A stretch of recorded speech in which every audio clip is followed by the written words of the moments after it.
कुरुक्षेत्र जिला bar association के चुनाव 15 दिसंबर को होने जा रहे हैं। इस चुनाव में प्रधान पद हेतु चुनाव मैदान में उतरे उम्मीदवार प्रशीष कंवर ने आज अपने चुनावी घोषणा पत्र को जारी किया। उन्होंने कुरुक्षेत्र बार एसोसिएशन और वकीलों की बेहतरी को लेकर अपनी बात रखी। आप खुद ही सुनिए उन्होंने क्या कहा। लॉयर्स आते हैं, वो आ करके 2-3 साल यहाँ काम करके उनको काम नहीं मिलता तो वो यहाँ से हताश होकर चले जाते हैं। तो इसके लिए हमने बड़ा अच्छा यंग लॉयर्स के लिए सोचा है कि जैसे सुप्रीम कोर्ट की तर्ज पर जैसे वहाँ पर एडवोकेट ऑन रिकॉर्ड होते हैं तो वकालतनामा वो लगाते हैं और सीनियर एडवोकेट उनको वकालतनामा लगाने के लिए कुछ ना कुछ छोटा अमाउंट देते हैं। तो इस तरीके से हम यहाँ पे भी ये शुरुआत कर सकते हैं और वकालतनामा लगाने के लिए उनको कुछ ना कुछ पैसे दिए जा सकते हैं, जिससे उनका जीवन वाहन जो है मतलब एक बेसिक नेसेसिटी उनकी पूरी हो जाए। और दूसरा इस स्टडी में ये आता है कि जैसे लीगल एड के पैनल है हमारे यहाँ पे, हमें आमतौर पे देखा जाता है कि लीगल एड के पैनल पर जो समृद्ध लोग हैं जिनके पास कोई कमी नहीं है उनको वो आवंटित है, उनको बटे हुए हैं, जबकि जो जरूरतमंद लॉयर्स हैं हमारे यहाँ पे, जरूरतमंद वकील हैं, उनको वो नहीं दिए जाते। तो ये जरूरत के आधार पर अलॉट होने चाहिए, इससे उनको काम मिलेगा और काम के साथ साथ उनको अपने पैरों पे खड़े होने के लिए ट्रेनिंग मिलेगी। तीसरी चीज ये है कि यहाँ पर कोई भी ट्रेनिंग प्रोग्राम्स नहीं होते। जैसे हमारा एक बड़ा अच्छा मॉडल हमने एक सोचा है कि जैसे आयुर्वेदिक कॉलेज होता है वो हमेशा यूनिवर्सिटी जो होती है वो हॉस्पिटल के अंदर होती है, जैसे पीजीआई भी है। अगर जो वकीलों का एक संस्थान जैसे स्कूल ऑफ लर्निंग है जो कि पॉसिबल है, बीसीआई उसकी परमिशन देती है, तो अगर जो वो शुरू किया जाए तो उनको प्रैक्टिकल ट्रेनिंग एजुकेशन के साथ साथ मिलेगी और उसके जो रिजल्ट्स होंगे, जो बच्चे क्लिनिकल लीगल एजुकेशन का पार्ट है, जो बच्चे उससे बन के आएंगे, जो वकील उससे बन के आएंगे वो बहुत ही अच्छे होंगे। उन्हें क्लाइंट काउंसलिंग भी आती होगी और लीगल जो इश्यूज है उन पे कमांड होगी और जो वो गरीबों के लिए काम है वो भी वो कर पाएंगे। और बड़ी बेसिक चीजें जैसे हैं, अब जैसे लिफ्ट जो है वो हमारे यहाँ पे सिर्फ 5 दिन चलती है। अब लिफ्ट को हम पूरा हफ्ता चलाया जाना चाहिए, क्योंकि जो सीनियर एडवोकेट्स है कुछ के घुटने में प्रॉब्लम है, उनका 4थी मंजिल पे कमरा है, वो इश्यूज हमने देखे बड़े सामने आते हैं। एक चीज ये है कि हमारे पास कोई भी लाइब्रेरी जो है वो प्रॉपर रूप से नहीं है। लाइब्रेरी के अंदर हमारे पास जैसे आजकल ऑनलाइन एक्सेस होता है अथॉरिटीज का, लॉ का, वो कहीं पे भी अवेलेबल नहीं है। मनु पात्रा है, केस लॉ फाइंडर है, चावलाज लॉ फाइंडर है, बहुत सारी चीजें हैं जो कि हमारे बार में नहीं है, जो कि और बार में, करनाल बार में बड़ी अच्छी है, इसको हम इसमें इंट्रोड्यूस करेंगे। एक और चीज की जैसे कि बड़ा बेसिक सी चीज मैंने करनाल बार में देखी थी कि लाइब्रेरी के साथ एक कॉफी मेकिंग मशीन लगी हुई है। अब जो वकील यहाँ पे आता है बेचारा यहाँ पे बैठता है, उसको वो इतना तो हकदार है कि वो एक कप कॉफी का पी सके जो कि कॉफी वेंडिंग मशीन से वहां से उसको मिल जाए। तो ये कुछ प्रावधान है। और इंफ्रास्ट्रक्चरल चेंजेस ये हैं कि जैसे हमारा ये कॉम्प्लेक्स है, ये कोई भी बिल्डिंग कुरुक्षेत्र बार की डिसेबल्ड फ्रेंडली नहीं है, जबकि नॉर्म्स के आधार पर, बिल्डिंग नॉर्म के आधार पर हमेशा डिसेबल फ्रेंडली और फायर के लिए जो इमरजेंसी कंडीशंस होती हैं उसके तर्ज पर बिल्डिंग तैयार की जानी चाहिए। यहाँ पर अगर जो कोई भी दुर्घटना हो जाए तो निकलने का रास्ता नहीं है। नंबर 2, कोई भी दिव्यांग भाई अगर जो यहाँ पे 4थे फ्लोर पे जाना चाहे उसके लिए कोई भी प्रावधान नहीं है, ये बिल्डिंग डिसेबल्ड फ्रेंडली नहीं है। और ऐसे ही जो बीच डबल स्टोरी बिल्डिंग है, इसकी अंदर बेसिक फाउंडेशन ही नहीं है, इसके ऊपर कोई भी काम, हम कोई भी निर्माण कार्य नहीं कर सकते जो कि करने की जरूरत है। चौथी चीज इसके अंदर जो है ना, मैं सीरीज के अंदर ये बताना चाहूंगा, वकीलों के जो ग्रीवियंस है, वकीलों और जो जजों के बीच में जो ग्रीवियंस है, ये देखा गया आमतौर पे जब किसी भी वकील या जज के बीच में कोई डिफरेंस आता है, उसमें कुछ चुनिंदा लोग जज के पास जा करके उसको सॉल्व कर देते हैं। हमारे बार का ये प्रावधान, हमारे कल्चर रही है बार के अंदर, उस आदमी को, उस वकील को अपनी बात रखने का मौका नहीं दिया जाता। जबकि मीटिंग्स जो है वो ओपन बार में जजों को आना चाहिए, वहाँ ओपन मीटिंग होनी चाहिए। और हम यहाँ पे बार में पोजीशन लाएंगे जिसके अंदर जज जो है वो बार रूम में आएंगे। जैसे पहले कभी ये हुआ करता था, जब ये बार एस्टेब्लिश हुई तब जज बार पे आया करते थे, लेकिन अपने अपनी वेस्टेड इंटरेस्ट को पूरा करने के लिए बार से ये कल्चर खत्म हो गई। विजिलेंस की मीटिंग जो है, देखा गया है पीछे कि वकीलों के ऊपर अनायास पर्चे दर्ज हुए जिनकी जरूरत नहीं थी। अब जैसे कोई डॉक्यूमेंट को लेके भाई कोई फर्जी डॉक्यूमेंट आ गया, वो पर्चा दर्ज कर दिया वकील के खिलाफ, क्योंकि विजिलेंस की मीटिंग में प्रधान जो है एसपी और डीसी के साथ और सेशन जज के साथ अकेले में बातचीत करते हैं, या फिर बातचीत करते हैं तो किसी को लेके जाते हैं तो उनको लेके जाते हैं जो जिनसे उन्हें वोट की अपेक्षा होती है। तो अगर जो ये मीटिंग्स ओपन बार में होने लग जाए तो हमारे डिफरेंसेस बड़े कम हो जाएंगे और एक अच्छे हार्मोनियस रिलेशनशिप डेवलप होगा बार और बेंच के बीच में, जिससे कि जो है वकीलों के ऊपर इस तरीके की समस्याएं नहीं आएंगी कि उनके पर्चे दर्ज कर दिए, या अगर जो पर्चे दर्ज झूठ भी कर दिया तो उसको बता सके कि मेरे ऊपर ये दिक्कत आई है। क्योंकि वकील होके कई बार हमारे वकील भाई बड़ा डिसेबल्ड सा फील करते हैं, उनको ऐसा लगता है कि हम लोग ही अपनी समस्याओं का निर्माण नहीं कर पा रहे और दूसरों के लिए तो क्या करेंगे हम। तो इसलिए हम ऐसा कुछ मैकेनिज्म डेवलप करना चाहते हैं जिसमें सॉल्यूशन जो है इन द बार हो। इस ऐसे ही हमारा जैसे हमारा रजिस्ट्रेशन का मुद्दा है, अब रजिस्ट्रेशन के मुद्दे पे काफी क्रिटिसिज्म भी आ रहा है कि आप लोग इलेक्शंस के टाइम पे कहीं आप भाग तो नहीं रहे, लेकिन मैं भागने के बजाय हम ये कहना चाहते हैं कि हम इसको फेस कर रहे हैं और औरों को भी फेस करना चाहिए। ये रियलिटी है कि अगर जो बार रजिस्टर्ड होता तो हमें कुएं के मेंढक नहीं बनना चाहिए, कि हमें ये नहीं सोचना चाहिए जैसा चल रहा है वैसे चले।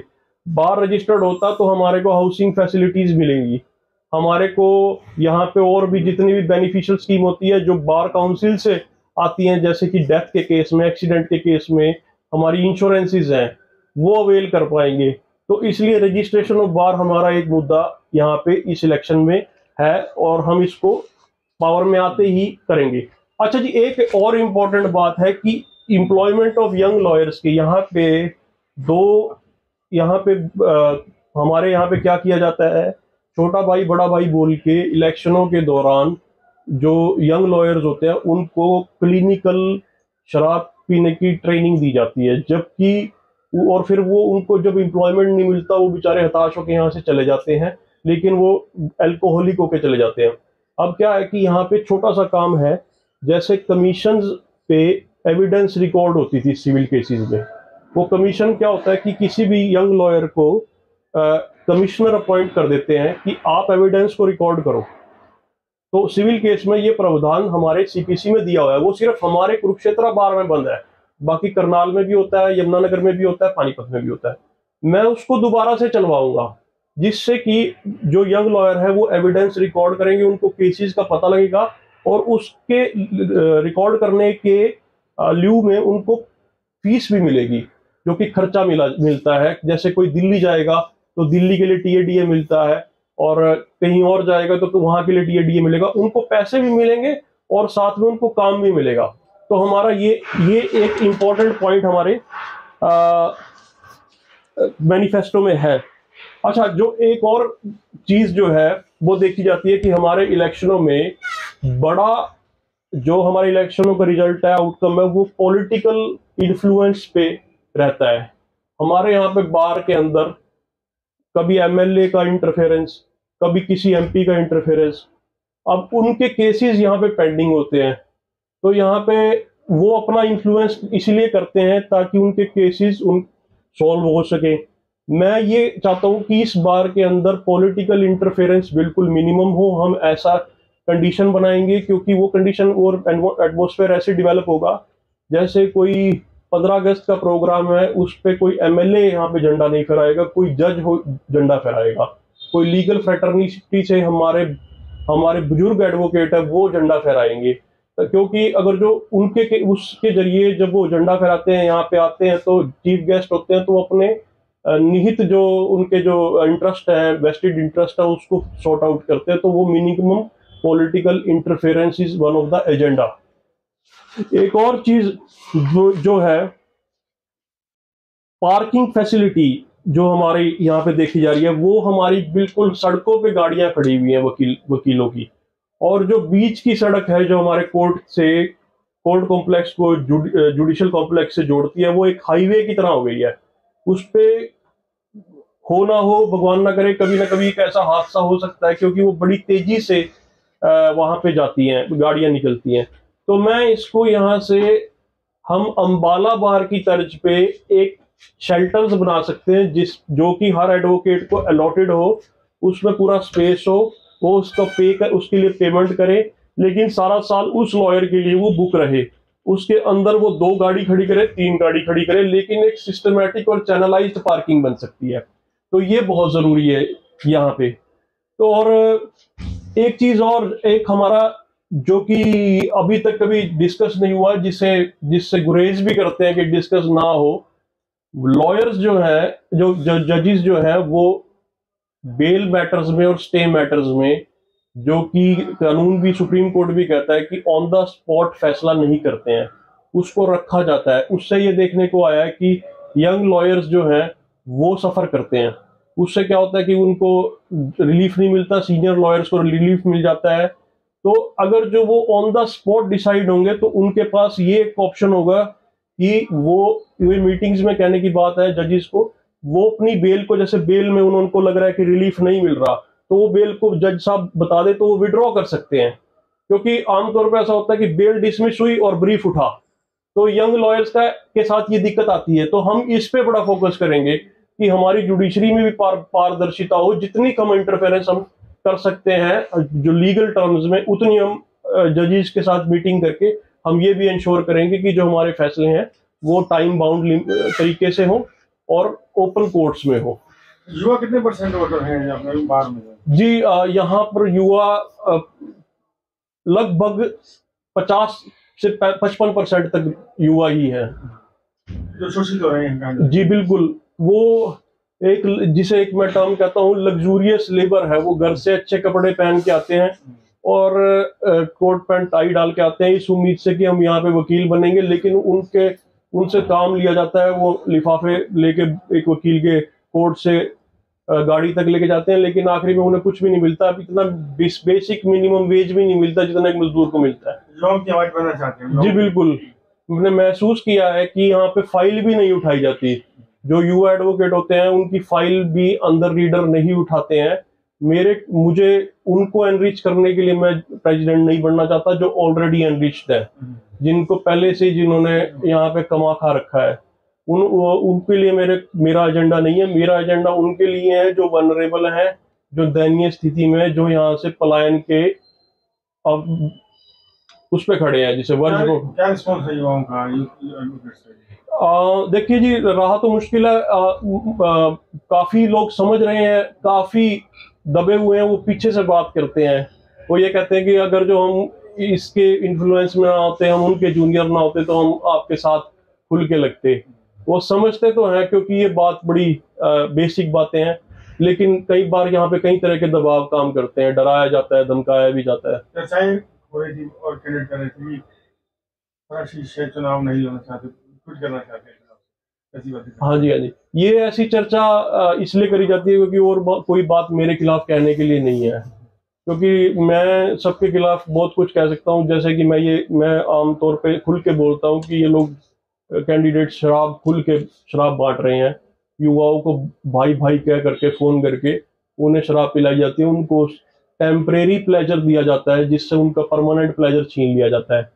वो उन्हें ऐसा लगता है कि हम स्पेशल हैं 2 दिन 3 दिन, लेकिन उसके बाद उनको पूछा भी नहीं जाता। तो वो इसलिए ये विरोधी इसलिए वो यूज करते हैं क्योंकि उनके पास और कुछ कहने के लिए नहीं है। दूसरी एक पार्टी हमारी ऐसी है जिसका बेस वोट भी यहाँ पे नहीं था, तो हमारे मौजूदा प्रेसिडेंट ने करनाल से और कैथल से वोटें ला करके उनके लिए बनाई, ताकि यहाँ पे कुछ फर्जी वोट भी बनी। 2 वोटें थी पंजाब से, जलालाबाद से, अमृतसर से, चरखी दादरी से, वहां से वोटें लाई गई ताकि उसको बेस वोट बन जाए। क्या आपकी इसमें प्रचार करने? हम बहुत अच्छी स्थिति में है। हमारे साथ सबसे अच्छी बात यह है कि जो प्रैक्टिसिंग लॉयर है वो हमारे साथ है। वो ये बात कहते हैं कि आप बहुत अच्छा कर रहे हैं, लेकिन वो दबाव जरूर महसूस करते हैं। क्योंकि हमने एक नया अनट्रोडन पाथ चूज किया है, तो हमें जरूरत है कि टाइम लगेगा, लेकिन लोग समझ रहे हैं। आप युवा हैं, सबसे अलग मुद्दे उठा रहे हैं आप जी, और अलग तरीके से आप प्रचार कर रहे हैं। जी जी, रिस्पॉन्स कैसा मिल रहा है, क्या अपील क्या करेंगे? बहुत अच्छा। देखिए, सबसे बड़ी बात मैं दिल से बताऊं तो मुझे इतना अच्छा लगता है कि उनके चेहरे पे मेरे प्रति एक रिस्पेक्ट है। मतलब मेरे प्रति कोई गिल्ट से नहीं देख रहा, किसी दबाव से नहीं, किसी डर से नहीं, एक उम्मीद से देखता है। ये कई लोग ये भी कह देते हैं कि देखो, गुप्ता जी ने 3 बार लड़ लिया और हार गए हैं, 2 बार लड़ लिया है, तो इसलिए, नहीं तो हम तो सीधा ही आपके साथ लग जाते। तो मैं ये भी कहता हूँ कि अगर तो इस कसौटी पे कसना है, यही यार्ड स्टिक है, तो मोहम्मद गौरी ने 17 बार लड़ने की जरूरत ही नहीं थी। पृथ्वीराज चौहान 2 के बाद कह देते, 3 के बाद भाई अंदर आ जाओ। हम हिंदुस्तानी लोग जो है ना, हम नर्म होते हैं, हम स्वभाव से बहुत नर्म होते हैं, लेकिन ये समझने वाली बात है, इसके अंदर, इस डिस्गाइज में, इस पर्दे के पीछे ये जानने की कोशिश कीजिए कि बार के लिए कौन अच्छा करेगा। जो आदमी 20 लाख 30 लाख खर्च रहा है, वो अपना अधिकार सा समझने लग जाता है कि मैं यहाँ से कमाऊं। जबकि मैं जो काम बात कर रहा हूँ इसीलिए बोल रहा हूँ क्योंकि मैंने इस तरीके का नया कोई खर्चा नहीं किया है, इसलिए मैं यहाँ पे दलेरी से काम कर सकता हूँ और जो है युवाओं के लिए काम कर सकता हूँ। मुझे किसी को प्लीज करने की जरूरत नहीं है कि इस ग्रुप को प्लीज करना है या उस ग्रुप को प्लीज करना है, मैं सीधा युवा के लिए काम कर सकता हूँ। जैसे आपका कहना है कि कुछ युवा जो है प्रेशर होने के बाद भी आपका साथ नहीं दे पा रहे हैं, क्या लगता है कि आफ्टर द रिजल्ट एक अच्छा उम्मीद रखते हैं? जी बिल्कुल, ये एक रिजल्ट बड़ा आई ओपनिंग होगा, क्योंकि जब हम वोट की पेटी तक जाते हैं ना, तो एक कॉन्शियस ट्रिक स्ट्राइक करती है अंदर।